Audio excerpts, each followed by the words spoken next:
ಗುಬ್ಬಿ ತಾಲೂಕಿನ 70ನೇ kilometre Hemavathi express link canal ಕಾಮಗಾರಿ ವೀಕ್ಷಿಸಿದ ನಂತರ ಮಾತನಾಡಿದ ಕೇಂದ್ರ ಸಚಿವ ವಿ ಸೋಮಣ್ಣ ಅವರು, ಹೇಮಾವತಿ ನೀರಾವರಿ ತುಮಕೂರು ಜಿಲ್ಲೆಯ ರೈತರ ಜೀವನಾಡಿಯಾಗಿದ್ದು, ತುಮಕೂರು ಭಾಗದ ರೈತರು ಹೇಮಾವತಿಗೆ ಸಂಪೂರ್ಣ ಅವಲಂಬಿತವಾಗಿದ್ದಾರೆ. ಸರ್ಕಾರ ಎಕ್ಸ್‌ಪ್ರೆಸ್ ಲಿಂಕ್ ಕಾಮಗಾರಿ ಯೋಜನೆ ಕೈಗೊಂಡಿರುವುದು ಅವೈಜ್ಞಾನಿಕವಾಗಿದೆ. ಹೇಮಾವತಿ ಲಿಂಕ್ ಕೆನಾಲ್ ತಾಂತ್ರಿಕ ಅಧಿಕಾರಿಗಳು ಇಲ್ಲಿನ ವಾಸ್ತವಾಂಶವನ್ನು ಸರ್ಕಾರಕ್ಕೆ ಮನವರಿಕೆ ಮಾಡಿಕೊಡಬೇಕು.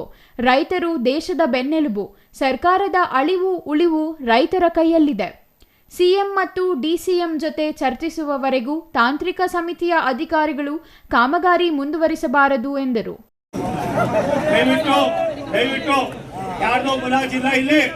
ನಾನು ಡಿ.ಕೆ. ಶಿವಕುಮಾರ್ ಇರ್ಬೋದು, ಸಿದ್ದರಾಮಯ್ಯನವರು ಇರ್ಬೋದು, ಬೇರೆ ಬೇರೆ ರೂಪದ ಯಾವುದೇ ಒಂದು ಶಕ್ತಿಗಳಿರ್ಬೋದು. ಈ ಎಲ್ಲಾ ಶಕ್ತಿಗಿಂತ ದೊಡ್ಡವನು ಭಗವಂತ ರೀ. ಭಾರಿ ದೊಡ್ಡ ಮನುಷ್ಯ ರೀ. ಇಲ್ಲಿ ನಾನ್ಯಾರು ಇಲ್ಲಿ ಬರಕ್ಕೆ? ಇವ್ರು ಎಷ್ಟು ಓಟ್ ಕೊಟ್ಟಿದ್ದಾರೆ ಬಿಟ್ಟಿದ್ದಾರೆ ಬೇರೆ ಎಲ್ಲ. ಅಲ್ಲಿಂದ ಕಳಿಸ್ತಾ ಈ ಜನ ನನ್ಗೆ ಗೊತ್ತಿದ್ರು. ಇವ್ರು ಋಣ ತೀರ್ಸ್ಬೇಕಾದ ಧರ್ಮ ಅಲ್ವಾ? ಅವ್ನು ಹಂಗಂದ, ಇವ್ರು ಹಿಂಗಂದ, ಯಾರು ಹೆಂಗಂದ ಏನೂ ಇಲ್ಲ. ಒಂದೇ ಒಂದು 1 ಪಾಯಿಂಟ್ ಪ್ರೋಗ್ರಾಮು ಆಗಿರ್ತಕ್ಕಂಥ ಈ ಕಪ್ಪು ಚುಕ್ಕೆ ಏನಿದೆ, ಈ ಕೈಘಟನೆ ಏನಿದೆ, ಆಗ್ಬಾರ್ದೇನಾಗಿದೆ ಸ್ವತಃ ಇವತ್ತು ನಾವು ನೋಡಿದ್ದೀವಿ.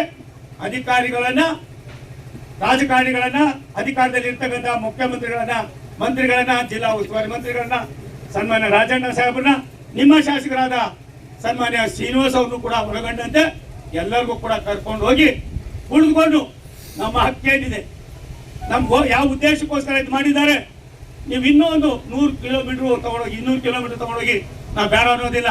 ನಮಗೆ ಕೊಟ್ಟಿರೋ ನೀವ್ಯಾರು ಕಿತ್ಕೊಳ್ಳಕ್ಕೆ?